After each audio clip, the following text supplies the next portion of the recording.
Assalomu alaykum, hurmatli yurtdoshlar. Sizlar bilan men Hamid, kanalga xush kelibsizlar. Mana 2025-yilda 3-oy ham boshlandi. Bugun 8-mart, Xalqaro xotin-qizlar bayrami. 2024-yil butun O'zbekiston xalqi biladi, ko'plab yangiliklar bo'lgan edi. Ulardan ayrimlari hurmatli prezidentimiz Shavkat Mirziyoyev Miromonovich hokim, zam hokim, prokuratura, sudya, ya'ni o'zini mansabini suiiste'mol qilib yurgan ko'plab insonlarni ishdan olib, o'rniga yangi kadrlarni ishga qo'ygan edilar. 2025-yil ham mana shunday narsalar davom etyapti. Va mana bu video murojaatim hurmatli prezidentim Shavkat Mirziyoyev Miromonovichga.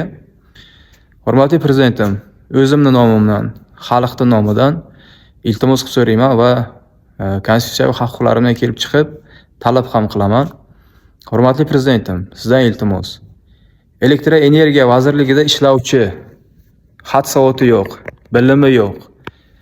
Xalqning ichiga kirmasdan, o'rganmasdan turib, limit degan baloni o'ylab chiquvchi mana bu 1 tenga qimmat kadrlarni ishdan olib turib, o'rniga yangi kadrlarni, aqli, bilimi, xat savoti bor insonlarni qo'yishingizni men iltimos qilaman. Joriy qilingan limitni masalasi bo'yicha xalqingiz qanchalar norozi ekanligini o'zingiz ham ko'ryapsiz, kuzatyapsiz. Ya'ni ijtimoiy tarmoqlarda sizga bo'lgan norozichilik, ya'ni sizga bo'lgan murojaatlar ko'plab chiqqan, ya'ni Stop Challenge degan bir video roliklar chiqqan. Adashmasam, bu narsani o'zingiz ham juda yaxshi bilasiz, ko'rasiz. Hurmatli prezidentim, sizdan iltimos.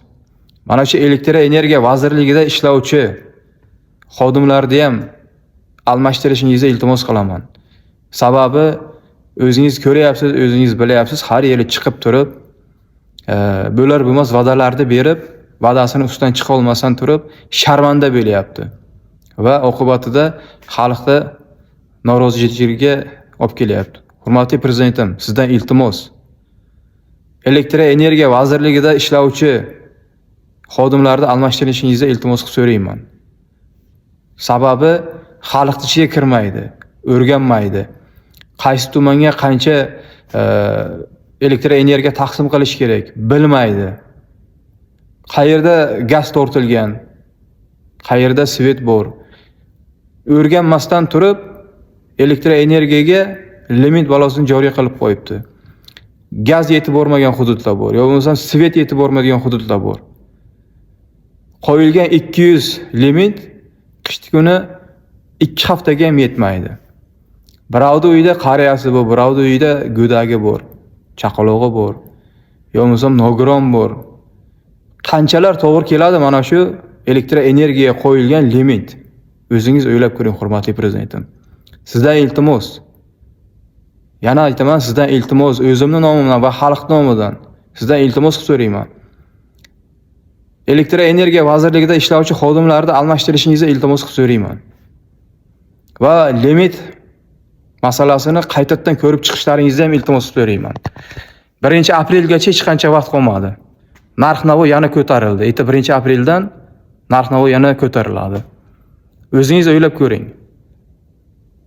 Qanchalar to'g'ri keladi mana shu narsa bizda o'zbek xalqiga. Qanchadan qancha odamlar norozi.